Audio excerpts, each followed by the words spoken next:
The European season is finally back. Football is upon us. Liverpool played today, Barcelona played tomorrow. The UCL will be back in a couple weeks. It's really the best time of the year. And today, I thought I would give you guys my power rankings going into the 25-26 season. Now, I do understand that the transfer market it's still not over. The transfer window is still open. So some of these teams might get better, they might get worse, but I'm not going to wait until September to make this video because again, the season starts today. It's fun to do it today. I don't want to do power rankings when teams have already played a bunch of games and the UCL started. I want to do it now before the season starts, so that's why we're doing it today. But again, these could be subject to change if, let's just say, a team signs Isak or something, you know what I mean? So I hope that makes sense. But yeah, man, we have another PowerPoint, which you guys seem to love, and I love making them.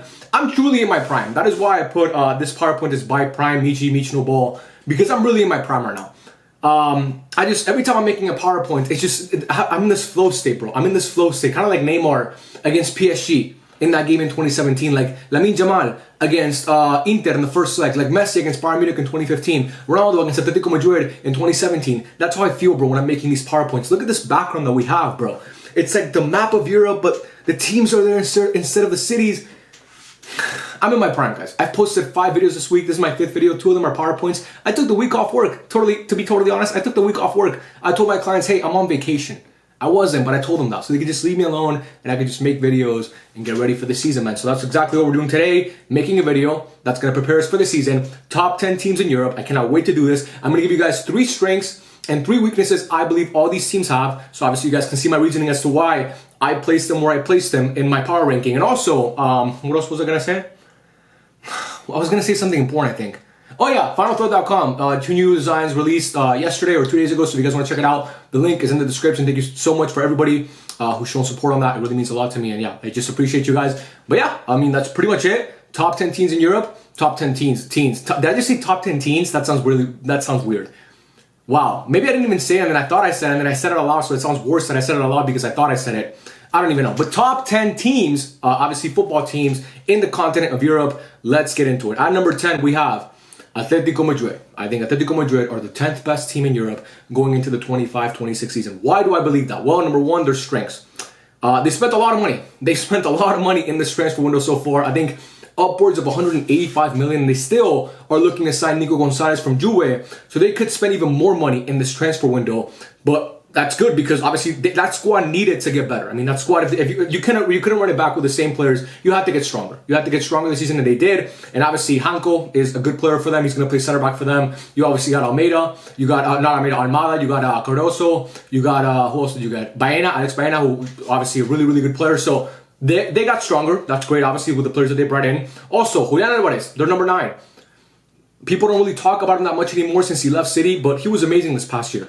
Quietly, I mean, his stats weren't quiet. His production wasn't quiet, but people weren't talking about him because he was tearing it up. He had 29 goals in all comps. He was amazing this year. So for me, when you have a striker like Julian Alvarez, that is always a strength for your team because that guy, to me, is shaping up to be one of the best strikers, a top 5 striker in Europe if he's not already. He might be in that conversation already. So that's obviously a huge strength that they have. And also, one of their strengths to me is Cholo Simeone. Now, I've been critical of Cholo Simeone in my time here on YouTube. I've said that sometimes his ideas get outdated and he's too stubborn for his own good sometimes. But I do still think he's one of the best coaches in the world. And I believe that, on any given night, he can out-coach anybody. So Simeone is a strength because, again, I just reacted to ESPN's manager rankings. They had him at 16.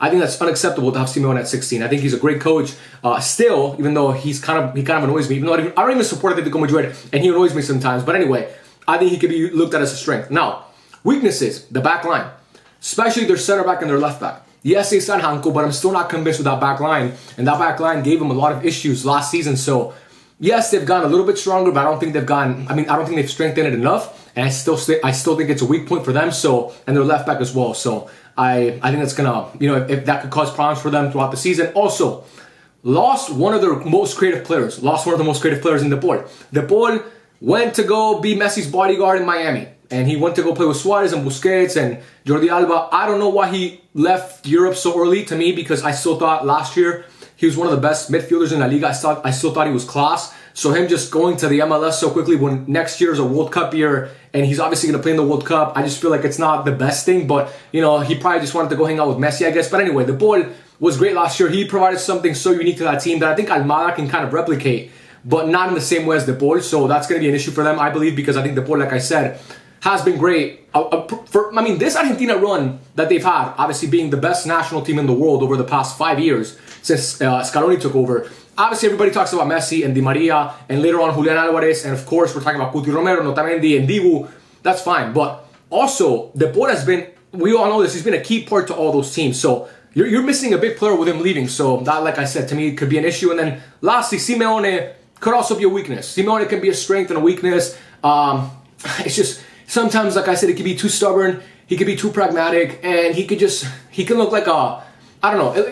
Simeone is one of those guys that frustrates the fuck out of me, man, because I feel like if you try to adapt a little bit more, and by the way, it's not that, Cholo Simeone is not some fucking dinosaur. He has adapted to the modern game to some degree, but it just feels like sometimes he's always sticking to these old ways. It's annoying. But anyway, that's my last weakness for them. Like I said, Cholo Simeone is a strength and a weakness. Can you say that about many coaches in Europe? I don't know, but Simeone for me is one of those coaches you can say that about. So Atletico Madrid is at number 10. At number 9, we have Inter Milan, last year's UCL finalists, a team that made it obviously all the way to the last year of the Serie A before they lost it to Napoli. It was kind of a season, it was looking like a season from heaven for Inter Milan last year. And then it was looking like a season from heaven for Inter Milan last year, and then it ended up being a season from hell. I don't know why I was gonna say, but this year, no, but it was the same year. A season from heaven and season from hell happened in the same year. But yeah, like I said, that was it ended up not ending the way they wanted it to, despite being Barca not amazing, like for them, obviously not for us, but they beat Barca in that way in the San Siro. But anyway, my strengths for Inter Milan are kept most of their players from last season. That team made the UCL final, and like I said, was a game away from winning the Scudetto. So they kept most of those players. Lautaro didn't go anywhere. Thuram didn't go anywhere. Mkhitaryan didn't go anywhere. Bastoni didn't go anywhere. Sommer didn't go anywhere. Dumfries, we thought he was going to leave. He didn't go anywhere. So he's still there. Çalhanoğlu's still there. So a lot of their key players are still there, which again is good because you have continuity with the squad, and those guys, like I said, made a UCL final last year. So obviously they know how to play football together. So we know that that's obviously could be a benefit for them. Next, we have added midfield depth with Sucic and Enrique. I think their midfield was really good last year. Obviously, Barela's still there too, but obviously adding these two guys, it's going to help them a lot more. So the fact that they added them, it's a pretty. I don't think either of them are like significant signings, like a huge signing that everybody should know about. But I think they're good players. So Luis Enrique and Sucic are both good players. So good for them. And then lastly, they might get Lookman. Now it's not confirmed yet. Like I said, I'm filming this video before the transfer market closes, but they might get Lookman. And look, man, oh my god. That was bad, but it was also good at the same time. Don't lie, that shit was kind of good. But yeah, they might get Lookman, and Lookman wants to leave Atalanta. I think there's some issue going on with the fact that Atalanta agreed to let him leave, but they said that if an Italian club comes for Lookman, then they have to pay more, and Inter refused to pay more. So I think that's what's going on right now. I'm really not sure. It looks like Lookman wants to leave, and Inter want him, and they're willing to pay, but they're just not willing to pay what Atalanta wants. So Lookman's kind of, I feel bad because I think Atalanta is a fairly big club, you know what I mean? They're not scrubs. Obviously won the Europa League a couple years ago and beat Liverpool in that run. And Gasperini has been a great coach for them. They've had some really good players that have gone to bigger clubs in Europe. But Lookman should be at a club like Inter Milan because I believe he's that level of player. No disrespect to Atalanta, but Inter Milan is a bigger club. So yeah, that's a good one for them. Might get Lookman. Weaknesses though. Backline is old and not very deep. Bastoni's there. Acerbi's old as fuck. Acerbi's just old. And then Bisek is good. Is he really that great? I'm not sure. And they don't have much depth back there. So for me, the back line could be an issue for Inter Milan because again, they don't have many. I mean, yeah, they have Bastoni, but apart from that, Dumfries is good, but he bombs up the pitch so much. I'm talking about like mostly their center backs. I think to me that's kind of a question mark. They're mostly older and not very deep. Next one, Inzaghi left. I mean, Inzaghi's going to be hard to replace. I know they brought in Chiwu, obviously was a legend for them, was a player for them in the 2010 treble-winning team under Mourinho. So we'll see how he does. Do I think he's right away going to be as good as Inzaghi? No, I think it's going to be a significant downgrade from coach, going from Inzaghi, who over the past few years was looked at as one of the best coaches in Europe, to Chiwu, who is kind of like an unknown. We don't know how good he is. We don't know how good he's going to coach Inter Milan. We know how good Inzaghi was. Got them to 2 UCL finals, and one of them they got destroyed, had no chance of winning it. But in the other one, then they had a chance, bro, against City, and they lost to two trouble-winning teams, so no shame in that. We know how good Inzaghi is, but yeah, he left Al Hilal, of course, which again I thought it was weird, man. Like why do this now? You have time, but maybe he wants to go over there, make a bag, and then come back and coach another team in Europe later, or maybe go back and coach Milan. I'm sure they'll be happy to have him back, but yeah. That's a big one for me. Inzaghi leaving is a weakness for that team, and then also they don't have much individual quality, and I'm not trying to disrespect Oh my God, sorry. I just got like a thing in my throat. I'm not trying to disrespect Lautaro or Thuram because I think they're really good players, and Varela to an extent as well is brilliant. But when I look at the best teams in Europe, they kind of have these individual match winners that are like at the highest level that I don't see Inter having. Like for example, if you look at Barca, they have Lamine Yamal. I think Rafinha is an individual match winner. If you look at Madrid, Mbappe, Vini, even though he's been kind of bad, obviously the past few months or even coming up to a year, we know he has that quality in him. When you look at Arsenal, I believe Bukayo Saka has that quality as well. You look at Man City, when you look at a guy like Erling Haaland, who is not like, he's not going to be dribbling a whole team, but you give this guy anything in the box and he has a chance to convert it. So my point is, I think a lot of those teams have that, and I don't think Inter has that. I think Lautaro's great, but I don't think he's at that level. So that could be something that comes back to bite him in the ass later on in the season. But yeah, man, Inter, I think they're going to have a good season. I believe they're going to win the Scudetto. I don't have Napoli on this list, by the way. Spoiler alert. I don't have Napoli. I don't have Manchester United. I don't have Tottenham. They didn't make this list. Juve didn't make this list. So I'm just giving you guys kind of like my honorable mentions now. But anyway, yeah, I think Inter is the ninth best team. I think they're going to win the Serie A, like I said. I know everybody's picking Napoli, but I think Inter still got it. They're going to not still got it because they didn't win it last year. But I think this year they will get it over Napoli. So they're at number 9. Number 8, Bayern Munich. Strengths. They play in the Bundesliga. Over the past 20 years has been mostly dominated by Bayern. Yes, there's been a year where Dortmund won it and a year where Leverkusen won it. Two teams that had generational coaches and teams that just kind of, they were just amazing. So that happened once, like in the last 20 years, but for the most part, it's been Bayern Munich. And that allows them to kind of not coast, because the Bundesliga is still a difficult league, but it's just, they don't compare to Bayern Munich. I mean, Bayern Munich are the top dogs in that league. They have been for a while. So the fact that they play in the Bundesliga has them, like, it gives them the ability to rest a little bit more, I'm guessing. Even though I might be pulling that out of my ass. But I do think that in the Bundesliga, sometimes if you have a game against, this side and you're 15 points up in match week 12, it's like, oh, well, like, and we have a UCL game midweek. We'll rest some of the starters for the UCL game. Other teams and other leagues don't have that luxury because they're always in title races and the league is so difficult. So that's one point, and I always think that benefits Bayern Munich as well as PSG, by the way. It benefits them as well. I'm pretty sure when we talk about PSG, I have that as one of their strengths as well. So I'm not just picking on the Bundesliga. But anyway, that's one of their strengths. The next one is they got a new left winger and starting center back. Jonathan Tah obviously came over from Leverkusen. Barca wanted him. They didn't get him. Or Hansi Flick wanted him. Barca didn't end up getting him. Now I'm kind of looking back at it. I wasn't a big fan of Jonathan Tah going to Barca. Now that we know that Inigo left, we should have gotten Jonathan Tah. That would have been a great signing for Barca. Not because I think Jonathan Tah is this amazing player, but just because he would have added more depth. And Barca right now, we're going to talk about Barca. Why am I talking about Barca? But anyway, they added Jonathan Tah. Has been a starter for them. They obviously still have Kim Ben-Jae, who's kind of looking to leave, but I don't know if he's going to leave. And they have Upamecano, who in my opinion was actually really good last year. So they have, they have some quality in the back line now with Jonathan Tah. And then they obviously got a new left winger in Luis Diaz. To me, they overpaid. I'm glad Barca were not a part of that deal. They didn't pay, I think they paid $85 million for Luis Diaz, who's a 29-year-old.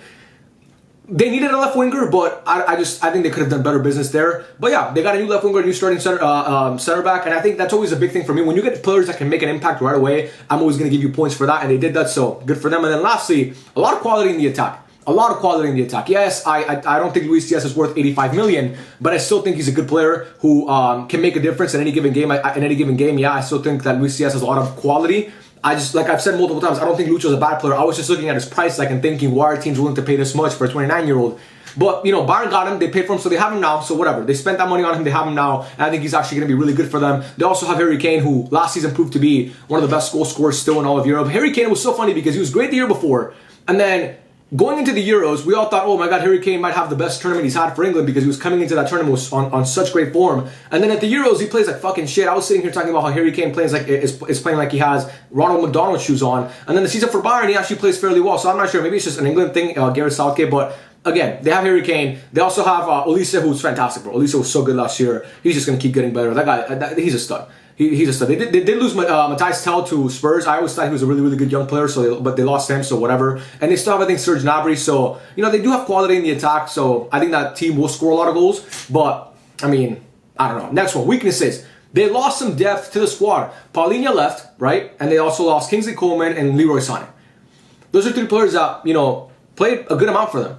And I think Paulinho, I always liked Paulinho. Even when he was at Fulham, I really liked Paulinho, and then he went to Bayern, and I thought he was going to be a great move for them. Remember, he was supposed to go, and then they blocked the move, and then he ended up going. I think he was supposed to go in the summer, and then he went in the winter, or he waited a year, whatever. But I always thought he was really good at Fulham. He obviously went to Spurs. Kingsley Coman and Leroy Sané, while not world beaters anymore, I mean, they added some depth to your attack, but still, man, they also got that new. I forgot to add that as a strength, but they also got that new young striker. I forget his name, who's meant to be like this next big thing in Germany, and he's probably gonna start to play once Harry Kane leaves, which could be soon. So that's also good. I forgot about that, but anyway, like I said, lost 2 wingers, lost a midfielder. That's pretty, and they might lose Kim Min-jae. So I think all those could kind of hurt them a little bit. Next one, I don't trust Vincent Kompany that much, and I know people are kind of sick and tired of me saying this because he won the Bundesliga last year and he beat Xabi Alonso. That's not really enough for me still. I'm sorry. Like I want to see more from Vincent Kompany still. Like I still want to see more from him. And granted, to be fair to Vincent Kompany, because now that I think about it, I might be being mean because I just remember this. They played Inter hard, bro. They played Inter hard in those quarterfinals. Bayern created a lot of chances in those 2 legs. They just couldn't finish them. And Inter were extremely efficient with their finishing, which they always are. They were the same way with Barca, by the way. So, But anyway, now that I think about it, maybe I'm being mean. But I don't think Vincent Kompany can go head-to-head with some of the best coaches in Europe. He did last season with Xabi Alonso, but he did have a better squad. But anyway, I don't really trust Vincent Kompany that much. That's another weakness that they have. And also, Musiala is injured. And also.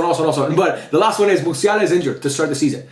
And when I first saw Musiala go down in the Club World Cup, I was like, oh, fuck, he might be out for I don't know, maybe a year. Because it looked that bad. His leg was like, I don't know, it was bad. It looked like Gordon Hayward, if you guys remember that, if you guys watched the NBA, when he broke his leg against the Cavs opening day 2017, when he first became a Celtic player coming over from Utah, and he broke that shit. It was bad, bro. I watched that stuff, I watched it live, and it was so gruesome. Musiala's was kind of like that. So I thought he was going to be out for a long time, but it looks like he's going to be, like FootMob says he's going to be back in November 2025. I doubt that. Maybe January, maybe February, but still, they're going to miss, in my opinion, their most talented player and probably their best player to start the year that could come back to, obviously cause them problems. So yeah, those are my strengths and my weaknesses for Bayern Munich. I have them at 8th. I think they're going to have a good season, win the Bundesliga, maybe make a deep run in the UCL, but I don't think they're, right now, one of the teams that I look at as a favorite to win it. Number 7, Arsenal Football Club. This might be controversial. A lot of people have Arsenal in their top 5. I've seen some power rankings having Arsenal in their top 5. Not me. Their strengths. Let's talk about them first. Squad got significantly better. Anybody who says that Arsenal squad did not get better is kind of fooling themselves, bro, because they did get better. They brought in a striker that they've been so desperately needing for so many years because you cannot keep playing Kai Havertz there, Gabriel Jesus there, and Mikel Merino there. None of those guys. I mean, 2 of those guys are not actual strikers, and then Gabriel Jesus is a striker who is super, you can't rely on Gabriel Jesus. So those guys are not going to be strikers anymore, thank God. Even though Merino actually did a decent job last year. But anyway, you got Gyökeres. A lot of teams wanted Gyökeres. You got Gyökeres. And look, there's been a lot of guys that come over from the Portuguese league and don't perform. There's been a lot. Okay? Darwin Núñez is one of them. Darwin Núñez came over from Benfica, and Darwin, I thought he was going to be great. He wasn't that good. Another league, but Joao Felix went from Benfica as a Golden Boy winner to Atletico Madrid. Never really panned out. Renato Sanchez never really panned out when he left Benfica and went to Bayern Munich. So there's been a lot of players from the Portuguese league that are looked at as amazing and don't really pan out, but there's also been a lot of players that leave the Portuguese league, like João Neves, and are instantly amazing. So, I mean, I don't know. But anyway, Gyökeres, you got him, right? You also got Mikel Merino, one of the best DMs in La Liga last year and a guy who a lot of teams wanted. I would have loved for Barca to maybe look at signing Mikel Merino. Not now because they have Bernal and Casal, but I'm talking about a year ago when the year that Xavi left. But anyway, Mikel Merino, Norgard, not not a bad player. Watching the preseason, in the preseason, I was actually kind of impressed with what he was doing. You also signed Mosquera, another center back option, of course, which is great. And you signed Noni Madueke from a rival. So you took a player from a rival. Pretty cool. Second of all, what's another strength that Arsenal have? They have one of the best players in the league in Bukayo Saka.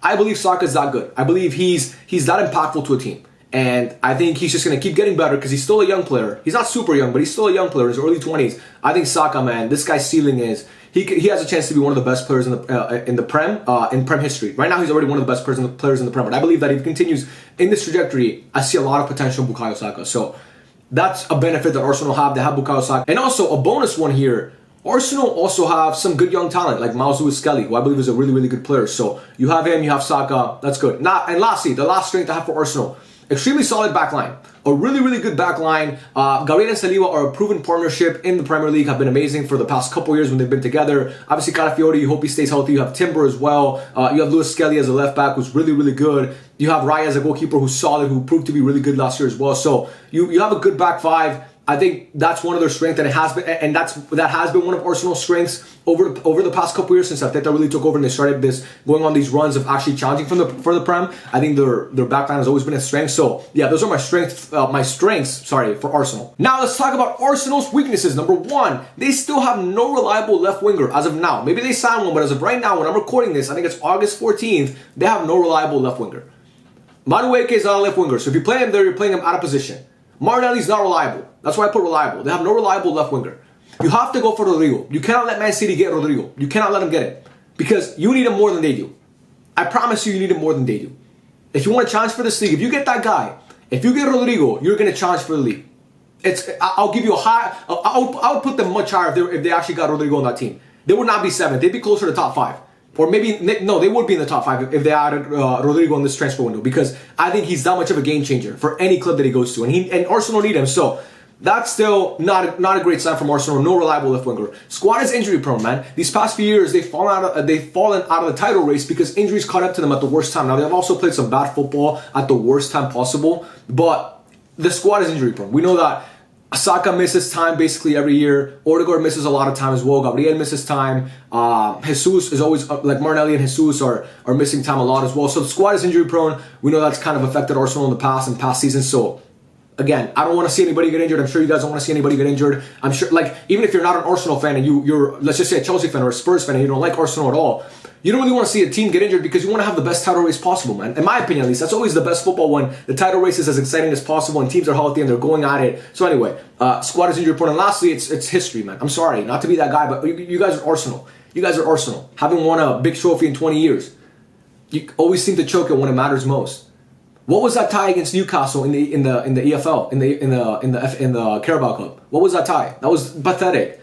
It was pathetic, man. Honestly. And then against PSG, they weren't so bad, but they weren't great either. Anyway, Arsenal at number 7. Number 6, Man City. Again, maybe some people have them in their top 5 because they're coming off a bad year and everybody's saying, oh, no, Man City are not going to be nearly as bad. I don't think they'll be nearly as bad. Last year was kind of a year from hell. That stretch from like November all the way to, in October, November, it was really, really poor for Man City. Some of the worst football I've ever seen Pep Guardiola teams play. But anyway, this year, they should be better. And to me, why are they going to be better? Well, their strengths. Let's talk about them. They have Haaland and Pep. They had Haaland and Pep last year, but Haaland missed some time. This year, hopefully, they have Haaland and they have Pep, and Haaland stays healthy. I just think that's always going to be a huge point in your favor when you have Erling Haaland, the best striker in the world, and Pep Guardiola, who, yes, last year didn't have a great year, but he's still regarded by many, including myself, as the best coach in football. So when you can say you have the best striker and coach in world football, most of the time, you're going to be in pretty good shape. And I think that, having those two guys is always going to be a strength. Number 2, they added squad depth. Ait Nouri is going to play left back for them. That's huge. He's a really, really good player who had a good season for Wolves. Next, who do they add? They added Reinders, who had an amazing year last year for Milan. One of the few bright spots on that team. He was fantastic. Who else did they add? Well, Ryan Cherki, the guy who was amazing in Ligue 1. They added him. A lot of teams wanted Cherki, and they got him. And I think Pep, I think he's going to thrive under Pep because I really like his play style. I mean, you guys know how good Cherki is. I think he's gonna tear up the Premier League. He's one of my guys that I'm thinking maybe could be a dark horse winner of Premier League Player of the Season. I really believe that Cherki could be that good. But anyway, he came to the team. Who else did they add? Trafford, a new goalkeeper as well, because Ederson is probably going to be out the door. We'll talk about that later in another one in the weaknesses point that I have. In the next one, not the weaknesses. The next point is, it ties in with Ederson, they got rid of dead weight and older players. They kind of revamped the squad a little bit. Bernardo's still there, and Gundogan is still there, but Kevin De Bruyne left. Kyle Walker officially left. He was there. He was there last year and then went on loan to Milan, and now he's officially gone. So he was never going to play under Pep again. It seemed like the way that Pep was talking about him. So he officially left. Ederson is probably going to leave. I think he's on his way to Galatasaray. So he left. There's probably somebody else that I'm missing that left. I don't know, but a lot of the players have left. So sometimes that can be bad, but I think this time it's going to be good because they just need their squad revamp. So I think that's going to work in their favor. Now weaknesses. They lost depth in the attack. They lost Jack Grealish. They're probably going to. I think did they already lose Savinho to Spurs, or did we get the Here We Go? I don't remember, but I think Savinho's at Spurs already, or he's going to go to Spurs. So they lost Jack Grealish. They lost Savinho. So now you have Phil Foden, who had a really, really poor year last year. You can't really expect. You don't really have an expectation for him going into the season. You expect him to be better. You expect him to be the Phil Foden that he was 2 years ago, the season before the Euros. But again, you don't know. So now you're relying on Foden and Doku, who again is inconsistent. It's tricky. So we'll see. we'll see how they fare with that. But again, and a lot of times Pep doesn't like to rely on really young players, so we'll see how many of their young players get playing time. But yeah, that to me is a big issue. They lost depth in the attack. Next, Royle's health is still a question mark. It's like he tore his ACL last year. He missed the whole season. Came back in the Club World Cup. Looked rusty when he played in the Club World Cup. I'm not gonna lie to you guys. I'm not gonna act like Rodri was the same old Rodri that we saw win the Ballon d'Or. He actually, he looked rusty, and then he kind of got a knock in the Club World Cup, or didn't kind of get a knock. He got a knock, and Pep said, "Hey, he's out again." So we'll see when he comes back. But that's still a question mark for them. How healthy is Rodri going to be this season? We know that they can't really survive without him if he's not healthy. So he better be healthy for them. And then lastly, the back line is still concerning to me. Yes, they added Ait Nouri, but to me, Mateus Cunha at right back is not. Mateus Nunes, sorry, not Cunha. Mateus Nunes at Cunha. What the fuck? Mateus Nunes at right back is not.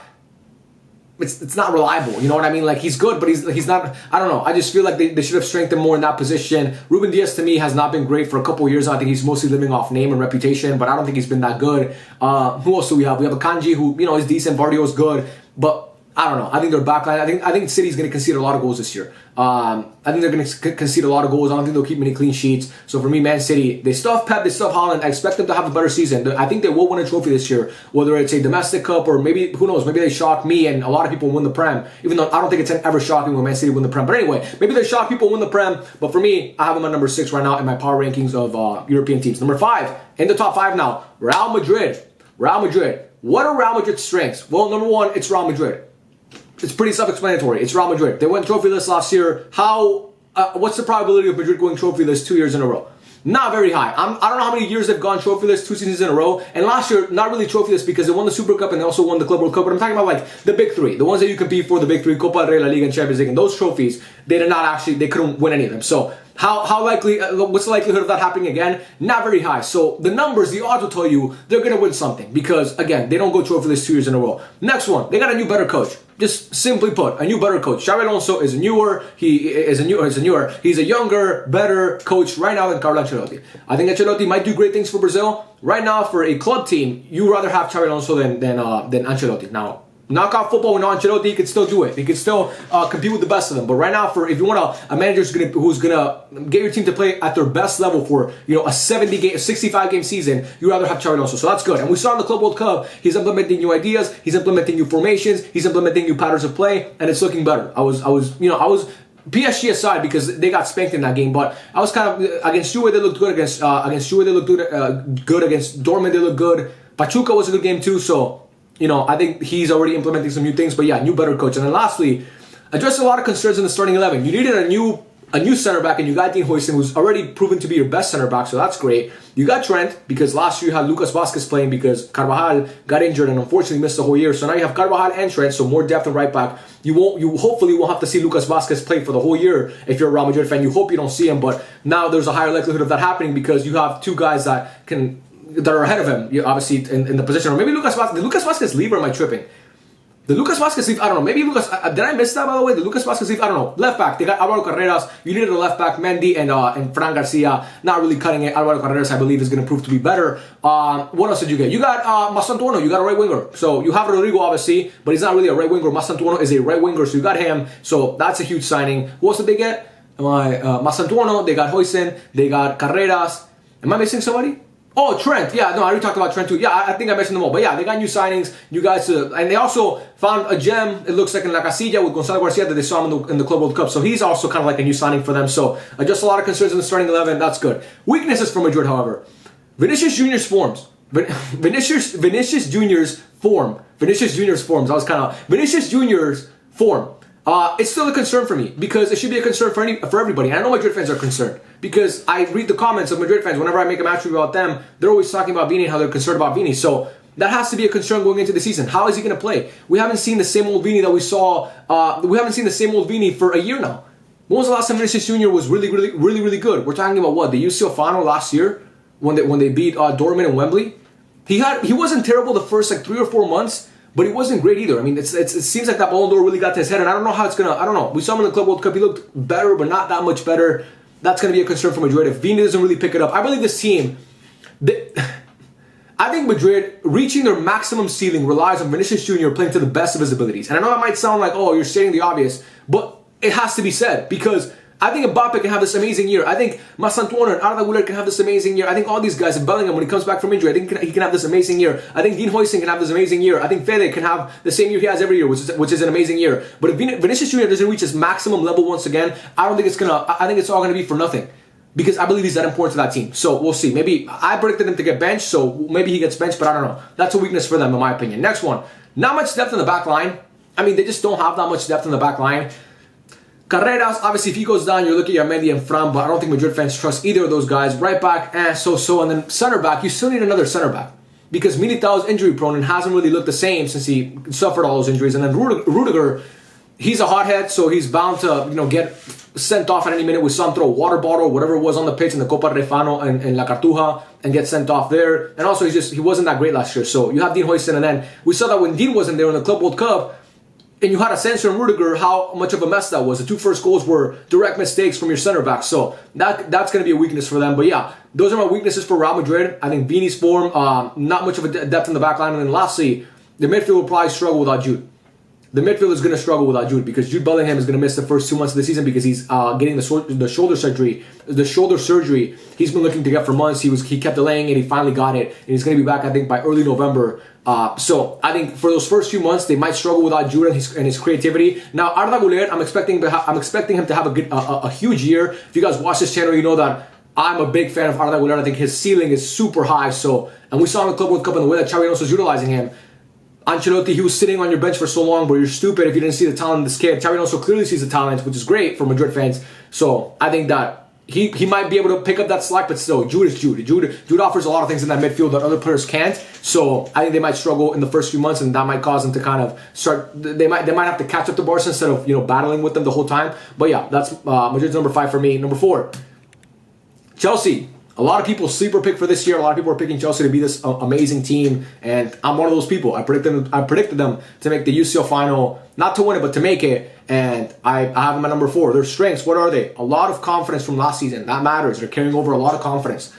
They're carrying over a lot of confidence. A young squad, they need to build off, like the young players mostly build off confidence, in my opinion, because they haven't done it before. So once they do it, they kind of have that, they get the idea that, I can actually do it. So it makes them feel good. And I think going into the season, making the top 4, winning the Conference League, winning the Club World Cup against PSG and dominating them in that fashion. Everybody's praising them, and they're the first team ever to win this new edition that Gianni Infantino faps to of the Club World Cup. I think it's going to make them come into the season with a lot of confidence, and I think that's important for them. Next, the deepest squad in the world. Chelsea have like 4 guys in every single position, basically. It's kind of crazy how many players they have. They just keep signing all these studs, and it's kind of crazy. I mean, life as a Chelsea fan must be pretty fun because it seems like every single day they're linked to this new young player and this new player, and now they're signing Garnacho and they still want Xavi Simons. I don't understand the Garnacho signing, by the way. I really don't get that, but we'll see. We'll see how that ends up working out. Last time they signed a player from Man United that wasn't really well liked at Man United,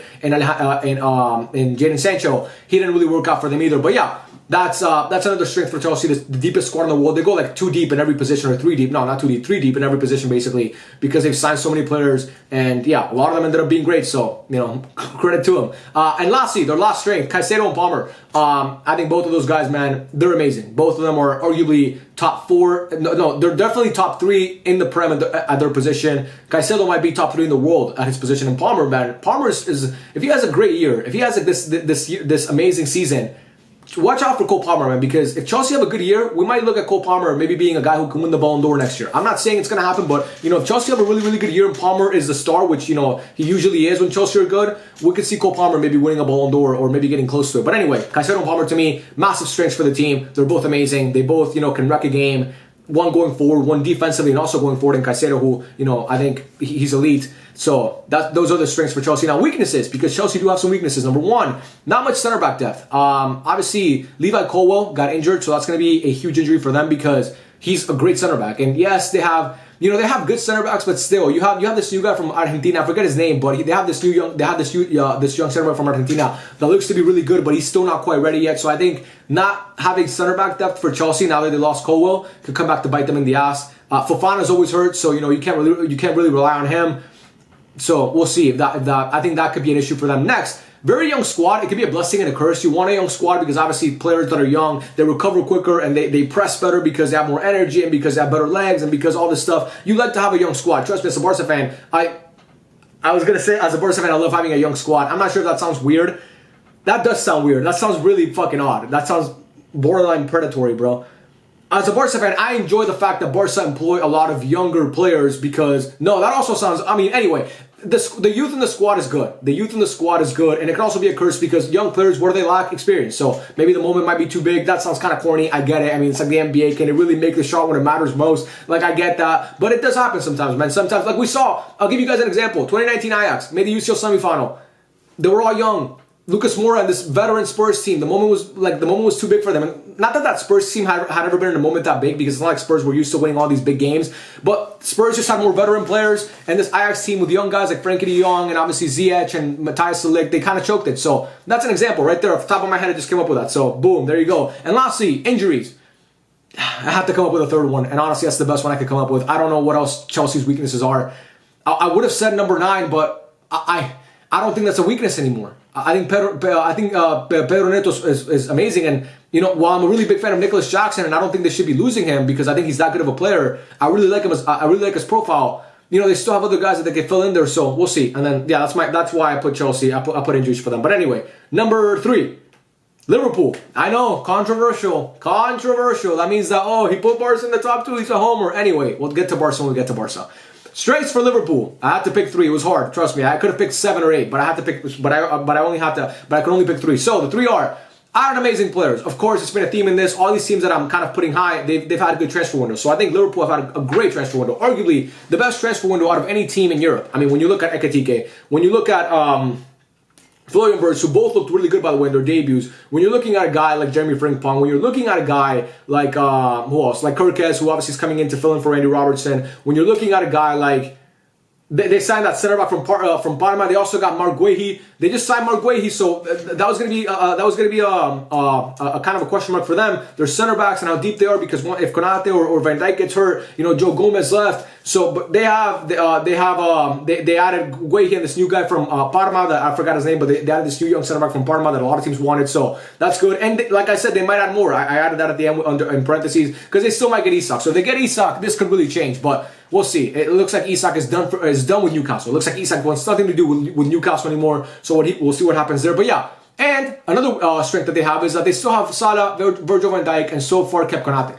So Konate is still there. He might go to Madrid, but so far he's still there. Virgil van Dijk, his contract was running down. Was he going to renew? Was he not going to renew? They finally offered him a contract renewal, and he took it. Of course he did. And then obviously Mohamed Salah, like Virgil van Dijk, was coming up on his contract ending. He was like, what's going to happen here? You know, he was giving interviews, I think in January, talking about how if they don't want him back, he's going to leave. You know, he has to do the best thing for his career. And they offered him a contract, as they should, because he's one of their greatest ever players, and you could argue maybe the greatest, but I'm not going to talk about that because I know Liverpool fans love Steven Gerrard and, you know, maybe Ian Rush, but that's besides the point.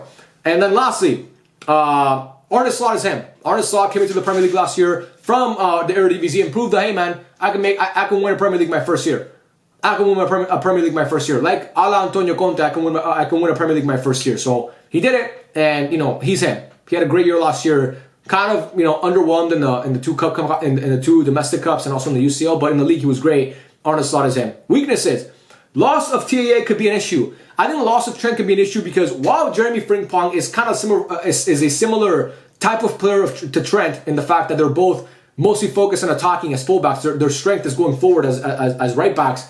I think Trent has a lot more quality than Frimpong. I think he's just a better player. And I think a lot of those passes that Trent used to play to Salah, with Frimpong, they might not be there. So, and look, neither of them are necessarily Philip Lahm defensively, but I don't know. I think Trent might be a little bit better than Frimpong. And like I said, I think going forward, Trent has more quality, so that could prove to be an issue. Maybe Mohamed Salah is not as effective because he doesn't have Trent there on that side. But I think, like I said, Frimpong is similar type of player, so we'll see. Maybe that doesn't end up being a weakness. The next one is AFCON year. You're going to lose Salah, and you have depth, but you're going to lose Salah for a couple games. And Mo Salah, the last few times he's gone to AFCON, he has not been that good. I remember very vividly. This is the season that I remember it the most. 2022. 21-22 when Madrid beat Liverpool in Paris.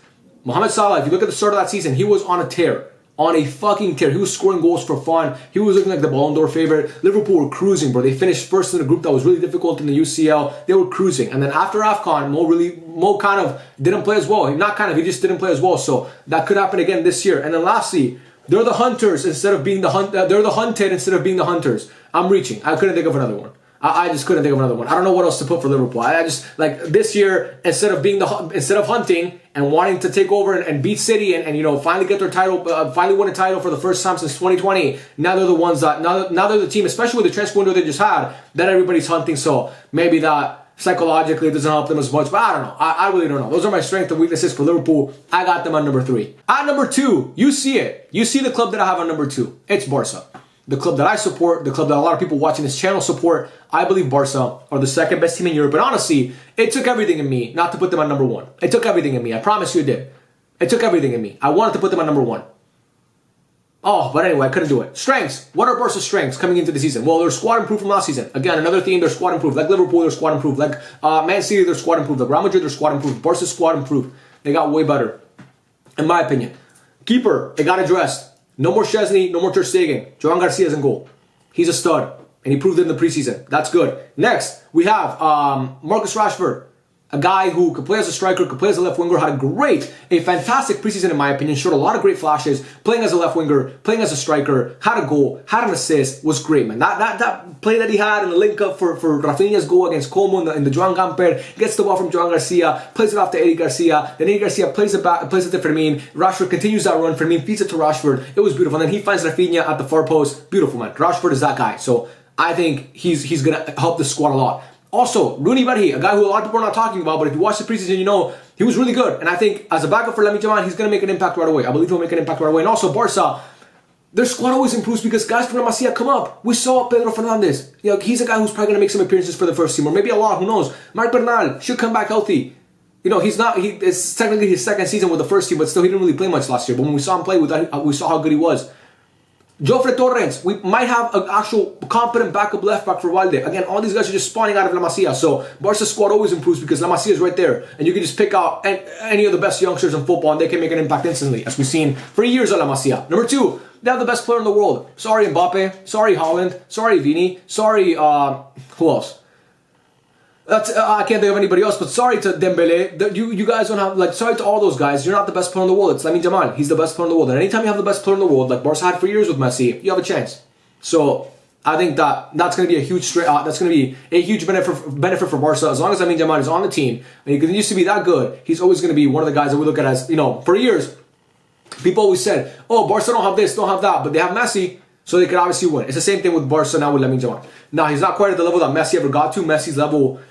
Messi got to a level where it was like, we know how good Messi was, but I think people forget the level that Messi reached. It was insane. So Lamine Yamal is not at that level yet, but you know, I think he'll get there one day, and he's just ridiculous. And anyway, that's number 2. Number 3, the Flickinator is him. Like Arne Slot's him, the Flickinator is more him than Arne Slot, and he has a cooler nickname that I gave him, the Flickinator. I don't have a nickname for maybe the Slot Machine.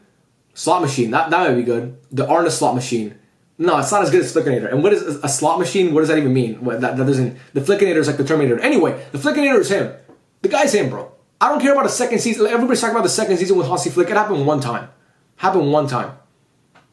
Like, what are we talking about here? Hansi Flick, that's not going to happen with Barca. I promise you it won't. Hansi Flick is him. That's number 3. Weaknesses, because Barca do have weaknesses. Believe it or not, even the most perfect flower might have a bug bite on it. Do bugs bite flowers? But yeah, my point is, even like Barca have flaws. Weaknesses, backline depth. It's a concern. I'm not gonna lie, it's a concern, guys. Inigo left. I was talking about Jonathan Tah with Bayern Munich. It would have been great to get him. Because now that we look at it in hindsight, Inigo left. So if we would have had Tah, we would have more depth. But anyway, that's a concern because we don't have a back. Like Jofre Torrens to me could be a great backup left back. Koundé and Eddie Garcia, you know, good for right back. But then at center back, a lot of people don't trust Araujo. I think Araujo's great. But, you know, people don't trust him, and then you have Christensen. But if any of those two guys get hurt, or Kuwarsi, who are you playing? Sergio Dominguez? Like, that's not Isaac Cuenca. Is he gonna come in or something? So I don't know, bro. I don't know how that's gonna work, but I'm not really too concerned about that because I think Barca will figure it out. Even Gerard Martin can play as a left center back. People have been talking about Bernal maybe converting to a center back. So I think Barca, that could be a weakness, but I don't think it will be. But I did put it in weaknesses because if something does happen with Barca, I believe it's gonna be the backline's fault. not really. I don't really worry too much about the attack. I think Barca's attack will be good, but yeah, the backline depth is a concern. Lewandowski's age is another concern. I understand he's coming off a really good year, but his age, when you get to that age, at any moment you could fall off, and I think Lewandowski's age hasn't proven to be a concern yet, or no, actually it has, because what the fuck am I talking about? Lewandowski's age, stand corrected, has already proven to be a concern. That's why I put it here, because I just remembered he got hurt at the end of last year. He's already hurt now. His body might start to betray him. Even if you look at some games last season, he wasn't really that good. He got a lot of goals in bunches. But anyway, Lewandowski, his age could come back to bite him in the ass, because again, we're already seeing him deal with knocks. He didn't train today, I'm pretty sure. He didn't train, so that could be a concern, which luckily we got Rashford for that, but still. You want to have Lewandowski healthy because he's still one of the best goal scorers and finishers in Europe. So if you don't have him, it's kind of annoying. But anyway, and last one. Squad is young. Again, like speak proper English. Like with Chelsea, Barca have a young squad, and it can be a blessing and a curse. Now, unlike Chelsea, Barca's squad has been maybe in a bigger moment, but then again, Chelsea was a Club World Cup. I think, look, man, I'm sorry. I think a UCL semifinal is a bigger moment than a Club World Cup, just because the UCL carries so much prestige. But again, people might disagree. But my point is, Barca's players have been there. They made a deep UCL run. They know what it's like. Chelsea's players not really, but still, man, the squad is young. That could be a concern. But yeah, that's number 2 for me. Barca's number 2. Again, I took everything in me to not put them on number 1, but I gotta pay the next team the respects, and you guys probably know who they are already. At number 1, we have PSG, obviously coming off winning the Super Cup. They now have 4 trophies on the season. If they would have won the Club World Cup, they would have 5, and going for a septuple. So the team is crazy. We know that their strengths, ridiculous attacking depth. I mean, Bradley Barcola, Desiree Doué in his second season, Ousmane Dembélé, Kvaratskhelia is fantastic, man. Gonzalo Ramos. The team is gross. The team is just simply gross. The way that front 3 plays is ridiculous. So yeah, they have crazy attacking depth. Great back line with William Pacho. They also have, of course, Hakimi and Nuno Mendes, arguably the best left back and right back tandem, or full back tandem, sorry, in the world. I think Barca's is better, but you could argue they're better. I'm always gonna be a homer for my team, but you guys, I'm sorry, but dude, I prefer Valde and Koundé. But I think most people would say it's Hakimi and Nuno as the 2 best fullbacks in the world, and then also Marquinhos, who a lot of times for PSG let them down in the biggest moments. This past year, he was great for them. So I think they have a great back line.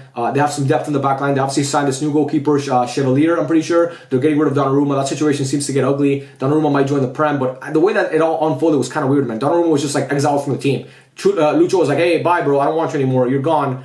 And it seems like Donnarumma was kind of taking it back, which I don't blame him for, bro. Like, this guy was just your goalkeeper on he was the starting goalkeeper for a treble-winning team, and then the next season they bring in this new guy, and they're like, hey, bye, bro. You're not even in the squad for the Super Cup. You don't even put him in the squad for the Super Cup. At least let him be the goalkeeper for the Super Cup. And that guy, Chevalier, that Cuti Romero goal was terrible from him. I don't think Donnarumma lets that in. And again, it's weird because Donnarumma's coming off having a great year. You would think they would have gotten rid of him after the year before. But after this season, getting rid of Donnarumma, who was arguably the best keeper in the world, and especially in that UCL run was amazing, that's weird. But anyway, they have a great backline. Unlike Bayern Munich, I mentioned that when I talk about Bayern, I said that I put the same thing for PSG. It's right there. They play in Ligue 1. Weaknesses, no great pure number 9. Gonzalo Ramos is a good number 9, not a great pure number 9. Colomani is off. He's going to go back to Juventus, I'm pretty sure, because he wants that move. So sometimes maybe in a game, the not having that pure striker presence, that number 9 presence, could be detrimental to them. But that front 3 plays so well together, man. I don't think it's really affected them ever. I don't know. So that could be. I have to come up with something, bro. I'm sorry. Like, I have to come up with something. As you can see, the next one is Dembele will miss a sitter in a key UCL semifinal. Like, obviously making a joke to what happened with Barca. I can't pick many weaknesses with PSG, bro. I really cannot. This team is too good. This team is gross. So, and I know Chelsea exposed some of their weaknesses, but I still think that maybe that was an outlier game. I know it was an outlier game because for the most part, they look great. They look great. They were down 2-0 against Spurs, and I get it, it's Spurs, but still, to come back in that fashion, and Gonzalo Ramos, to be fair, did score a goal in that game. But anyway, Dembele will miss a sitter in a key UCL semifinal. It happened with Barca, obviously, against Liverpool in the first leg. I'm saying it happens again, even though last year it didn't happen when they won the UCL, but he actually scored a great goal against Arsenal. So, I don't know. And then lastly, this was a little bit more serious compared to the other one, but the Hakimi situation is still up in the air. That's happening. Like, people can't just throw that under the carpet. It's literally happening right now. This guy might go to trial. He might go to jail. Now, I don't know the ins and outs of the situation. From what I've seen, it doesn't look good for him. The accusations are very serious, but again, they're just accusations, so I don't know. Some people are saying that this girl is a gold digger. I really don't know, because you can never trust what people are saying online, because people have agendas that people go into the situation with an agenda already. Oh, I'm going to defend the man. I'm going to defend the woman. I mostly, I don't know. I don't really believe. I think he's going to miss time. But yeah, we'll see what happens. But yeah, man, those are my power rankings. Let's go through them one more time. At number 1, PSG. At number 2, Barca. Number 3, Liverpool. Number 4, Chelsea. Number 5, Real Madrid. Number 6, Man City. Number 7, Arsenal. Number 8, Bayern Munich. Number 9, Inter Milan. And then number 10, Atletico Madrid. You guys let me know what you agree with and disagree with in the comment section, please. Go check out the final thread. The link is in the description for the best graphic tees in the game. And yeah, man, I love every single one of you guys. Thank you so much for watching, and I'll catch you on the next video. Peace out.